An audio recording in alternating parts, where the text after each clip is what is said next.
Hi again then guys, and welcome to another installment of Unsung Heroes. This is a series where we shine the spotlight on cars that deserve more attention. Maybe they tried to achieve something and didn't quite do so, or maybe they did and for whatever reason still faded into obscurity. And as a slight side note regarding the series, if you are new to Unsung Heroes, I would strongly recommend joining the Discord chat down below the video in the description, because for the 100th episode, we're going to be counting down the community's 10 favourite cars from this series so far. So go over there, vote on your favourites. But as far as this particular car goes, I'll be honest, it's a car that's been under my consideration for quite some time, a car which has been suggested, requested, and I've known about it for at least about 15 years, if not more, is when I first saw it as a kid.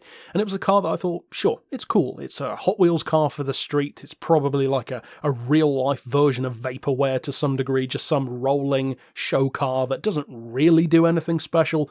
And to some degree, you could still be fooled into thinking that. But I think there's more to it, because usually I would not discuss a car that doesn't have enough to go on from a story perspective in terms of tangible evidence of what the car can do or has done.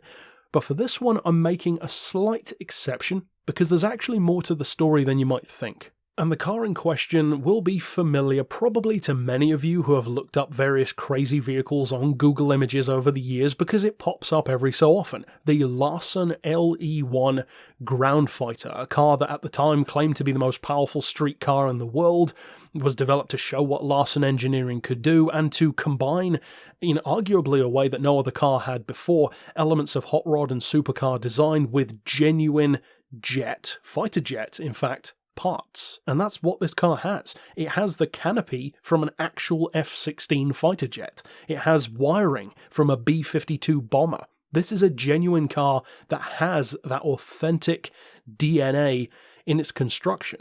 And depending on which website you go to, there are all kinds of crazy numbers thrown around, but the general consensus seems to be that it's powered by, of course, a very heavily modified V8, which is not from a Corvette. Perhaps surprisingly, it's from a Lexus, which is a weird choice. An LS400 engine, which is a 4-litre V8, which is of course very heavily modified and supercharged, as well as apparently being powered by a nitro-methanol mix. Now, the claims in terms of power are crazy, no matter where you look, but they do vary ridiculously. Some say 2,000 horsepower, some say 3,000, some places even say as high as 6,000, which of course is ridiculous, but I do actually believe that 2,000 is possible. If the engine is tuned and well engineered, as a Lexus engine is to begin with, if it was tuned heavily enough, especially with that kind of fuel, then it's entirely possible to have it producing that kind of power. So I don't necessarily believe that that was vaporware. And the car does exist.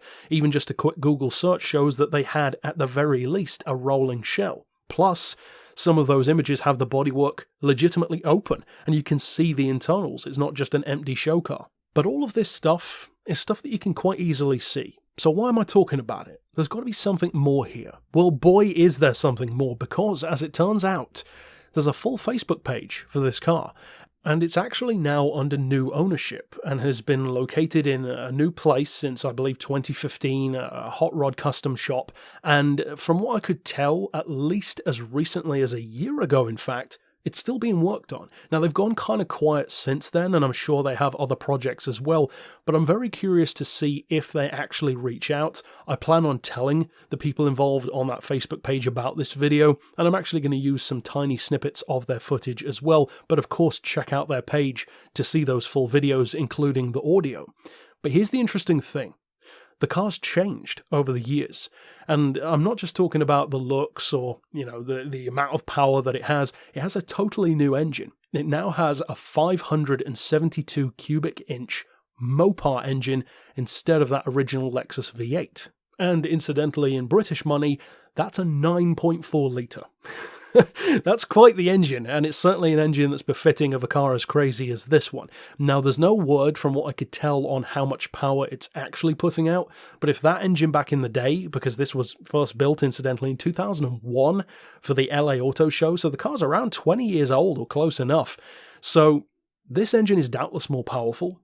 Maybe it's still a nitro-methanol mix, maybe not, but that's all conjecture. What we do know for sure is that it does have this new Mopar V8 instead, and doubtless it's powerful. That goes without saying. But the craziest thing of all actually came about when I was trying to research for footage of the car, because there are tons of images of it, but one thing that you'll notice from all of those Google images is that it's not moving in any of them. The car's just parked there, sometimes with people sitting in it, sometimes with the bodywork open, sometimes as just a show car, but nothing tangible.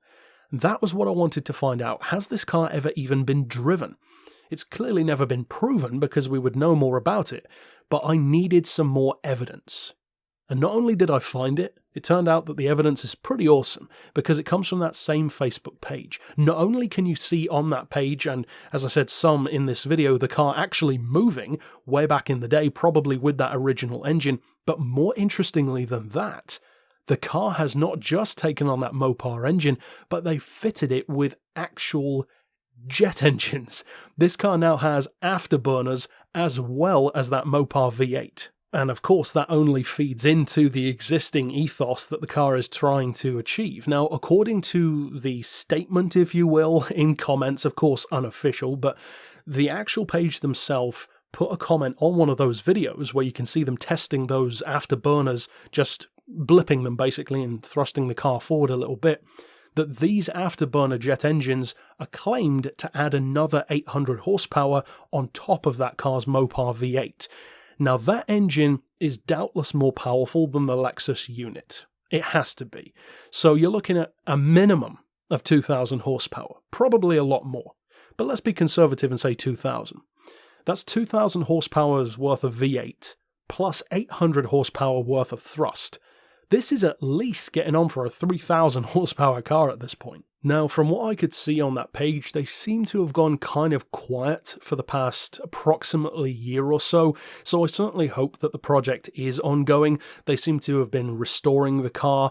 Mr. Larson himself has since died, I believe around 2017, so it's not under his hands, of course, anymore anyway, but it would almost be a cool way to honour the legacy of the car, to finish it and to see what it's actually capable of. Of course, the car isn't necessarily going to have a world record, if anything, that most petrol heads would care about. It's not a Bugatti or a Koenigsegg, of course, it's not a production car, so a lot of these things are out the window immediately, but if nothing else, to actually finalise this crazy concept and make it into something that can achieve those insane numbers, because of course the theoretical speeds on Google range from 300 miles an hour to 400, sometimes even more, so to see what it could actually do would be pretty awesome. And of course, it's not just about top speed either, because the acceleration on this car would doubtless be phenomenal.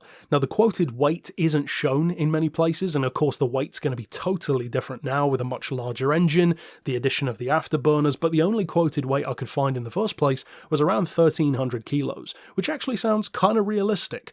So it probably weighs a little bit more than that now, unless they've replaced certain components with lighter ones, which is possible, and even stuff like the custom wheels, according to that same Facebook page, were difficult to find tyres for even. But it's cool to see that not only does the car still exist, which is more than we can say for a lot of the cars that we talk about in Unsung Heroes, but it's a car that's still getting a lot of love. And one of the most fascinating things to me is that this is a car where the book is not closed. The story is ongoing. Most of the cars that we talk about were years ago, they achieved what they wanted to do, or they didn't, or they were crashed, or they burned, or they were sold to some collection. This is ongoing. It's still under construction, and not only that, it's not just some resto mod, this is a car that's going way beyond its original spec. So I love the spirit of this car. I love the fact that it takes what we would commonly think of as vaporware, something like a Dagger GT or a Devil 16, but it makes it more tangible, because of those three that I just mentioned, this one actually seems the most legitimate. They're putting a huge amount of money, a huge amount of effort into this thing, and I would really love to see where it ends up. If the project is ever finished, I'd love to see what it can do. But that's it overall for this installment. As I said, be sure to jump over to the Unsung Heroes voting poll on the Discord chat, and you can even vote for this car as of today. But yeah, that's it for this installment. Of course, click here on screen to see in the playlist all of the previous episodes, and for now, as always, thanks for watching.